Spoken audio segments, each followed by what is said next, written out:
Shadow and I have come once again to the San Rafael Swell. And tonight, we're going to set up the telescope. Despite how ominous these clouds look, it is actually, it's forecasted to clear. And we're counting on that. And then we're going to gather agate, like this. Beautiful agate. And we're going to take this agate and we're going to slab it. And then we're going to hold it up to the light and we're going to look into it, because an agate is translucent or transparent, so we can see into it. And we're going to compare it to what we see in the cosmos looking through the telescope. And you're going to find there's some uncanny similarities. And there's a reason why.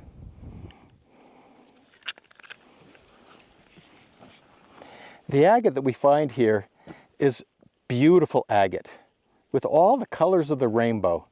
Red, yellow, green, clear, gray, black, brown, I mean, you name it.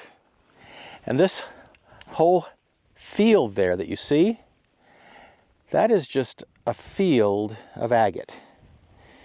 It starts pretty much right about here. There's a beautiful one right there. Got a couple in my hand. Look at that blood red. Gorgeous. And then this little bump here, a little bit of a wash, and that whole field. And that mound there, it's all just covered with agate. Everywhere. So what we want to do is we want to find just the right size to slab. My saw isn't the biggest, but I can slab a good 2.5, 3 inches.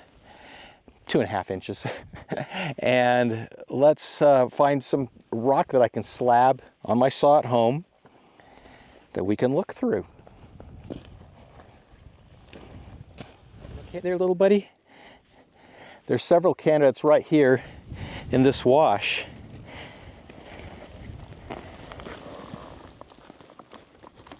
I like that one. I could slab that one. That's a candidate. Let's see here. Maybe not quite as thick.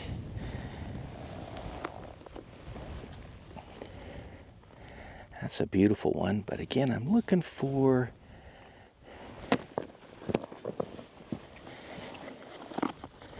actually, that's a beautiful one right there. Does it go all the way through? I think it does, yes. Love the color in that. Let's take that. Do you agree, Shadow? I'm digging holes. It's a little late. You know, we arrived here, it's about 6:30, and so we can gather some more tomorrow in the morning. But I just wanted to, you know, rockhound a little bit. We've driven 5 hours to get here. That is a beautiful agate. All right, we're going to take that. Shadow's helping me. He's digging for agates too.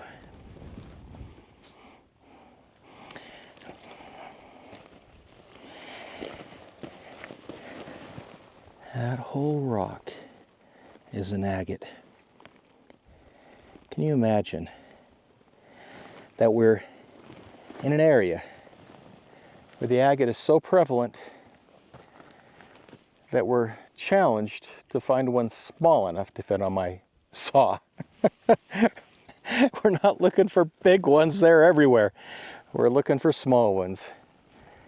It's starting to get a little dark on us, but it's so beautiful out here.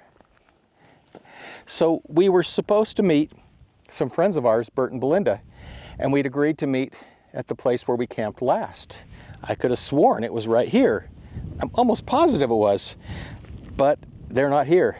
So they're either camped somewhere else where they thought we camped last, and maybe they're right, I don't know. but there's no cell coverage out here.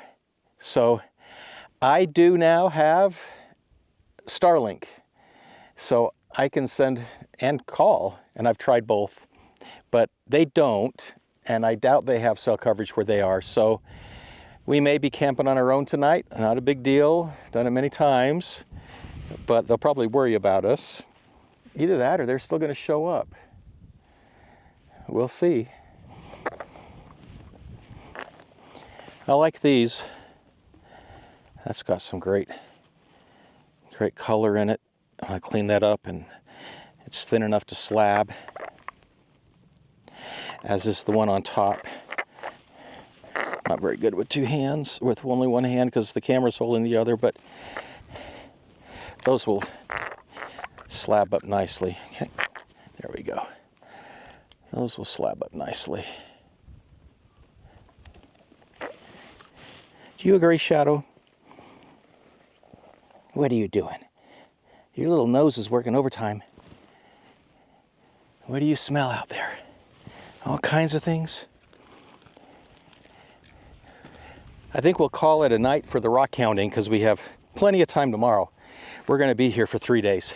So we'll rockhound tomorrow when you can see better. And we're going to wait just a bit, you know, make sure these clouds are going to clear up before I go through the work of setting up the telescope. But they are forecast to, so if they don't, tomorrow for sure is. So we'll still be able to do what we plan to do.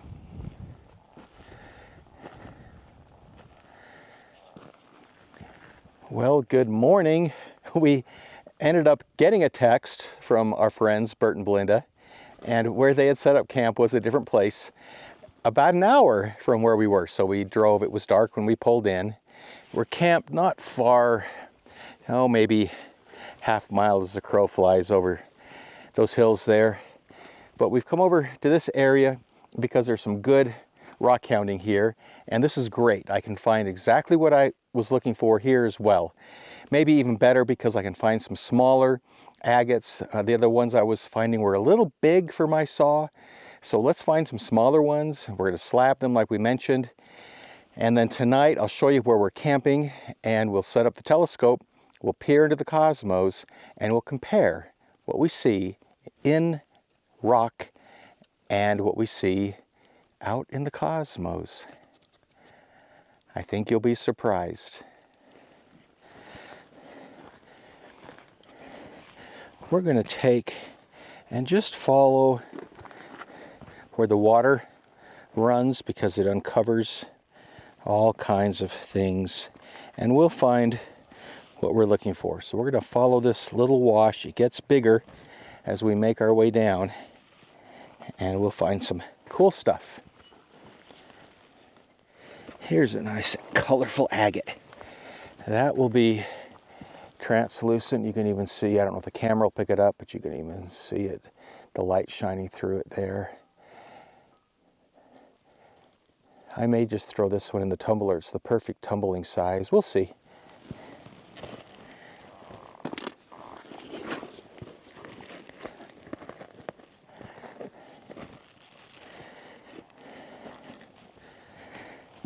Here's an agate right here. Let's see. Oh yeah, I'll clean that up and cut it. That'll be interesting to look into.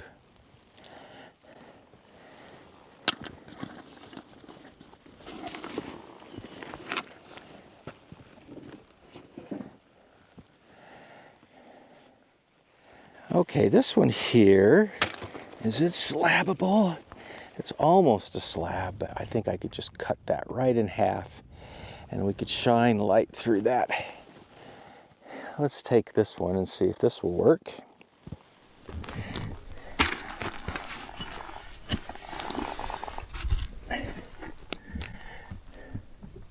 We'll slab that one. It almost is a slab. That'll be interesting to look through.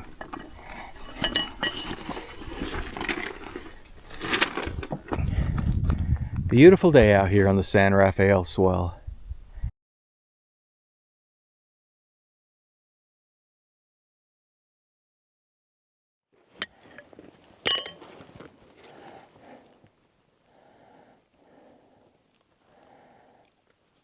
It's cool, but I think we can do better. What about that one right over there?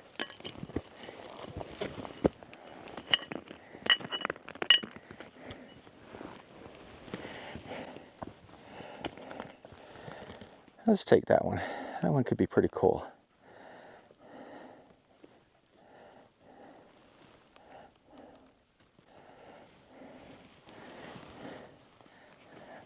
All right, this is colorful.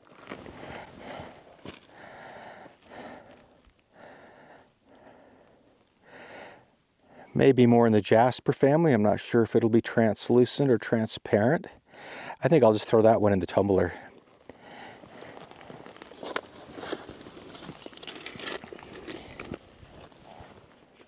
If you've watched my channel before, you also know I'm a sucker for gnarly old trees. They just captivate me. How that tree can live out here in the desert. And these trees are old. I just absolutely love gnarly old trees, as does my friend Jan, who paints them. So that's for you, Jan. This is a great one right here. We'll take that and we'll slab that. It's a beautiful agate. Beautiful agate. Location, but we're back at the campsite and we've had lunch, just kind of relaxed. Some clouds have rolled in. I'm hoping they clear for tonight. They were supposed to clear last night, but they didn't, so I did not set up the telescope. But we'll get a clear night here. One way or the other, we're going to pull off this video and compare what we see in the cosmos to what we see inside of rock. Well, we had a fantastic time on the San Rafael swell. We gathered a lot of material. We've come home. We've slabbed it. I've also got a lot of tumbled agate that works really well for this experiment. And we're going to hold it up to the light and we're going to show you what it looks like compared to images I've taken over the years of the cosmos out into deep space. Now, the weather never cooperated on the San Rafael swell, so I did not do astrophotography there, but I've done so many astrophotography sessions. I have a whole playlist full of astrophotography you'd like to watch and see how it's done and so forth. So I've got plenty of images.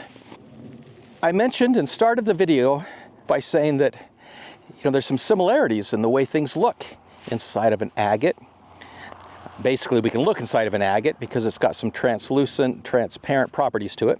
Light can travel through it and penetrate into it, so we can see into it and what we see out in space. And I said there's a reason why, and there is a reason why.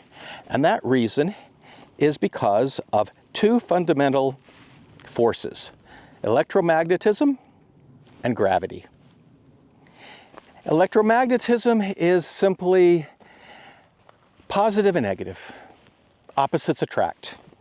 And so when you have a positive atom and a negative atom, they're going to come together because they don't like to exist out of balance. And I won't go into all the different forms of electromagnetic bonds, metallic bonds and covalent bonds and hydrogen bonds and so forth, but let's keep it really simple. Positive and negative attracts. So we have air to breathe because of electromagnetism. Oxygen exists and bonds together. It likes to stick to itself because of electromagnetism. We have water to drink. If you put a drop of water on a table, it kind of stays a little drop. It doesn't just go away. It's sticky because water attracts to itself. And certain elements attract, so you have different kinds of rock, even sandstone and basalt and all kinds of things. So out in space, you might think it's big and empty, but it's full of space dust and gases. When a hydrogen atom is floating around out there and it bumps into another hydrogen atom, it will bond with it. Oxygen, helium, all the elements up there are doing the same thing. So clouds are formed up there. And then when enough hydrogen, for example, comes together, well, it starts to attract, and as it starts to coalesce, it builds density, And guess what kicks in then? Gravity. The gravitational pull and all that matter starts to heat up until eventually you have ignition and a new star is born. And that star will have gravity, and that gravity will attract what will eventually become asteroids and planets in orbit around it, just like this planet of ours and the other planets that we share in our solar system orbit around the sun. So those two principles, electromagnetism and gravity, is what creates everything that we see, both here on Earth and in the cosmos. When we look into these rocks, you're going to see, why aren't they all just blended together and it's just all the same color and exactly the same? Well, because of electromagnetism. There's different stuff in there, and that different stuff, it likes to attract to itself. So you got different elements in there attracting to themselves. You'll see little globs inside. You'll see banding, different colors, because you might have some iron in one of the bands, and iron likes to attract to itself. That's called a metallic bond. You might have some sulfur that gives it a different color in a different band. You might have some chromium, you might have aluminum. It goes on and on and on. I think you're going to find it really cool when you look into the rock and when you look at some of these deep space images, the similarities. I find it fascinating, and it's also beautiful. So I hope you enjoy the rest of this video that I put together for you, and I hope you enjoy this adventure, and I hope you join us on future Adventures of Shadow.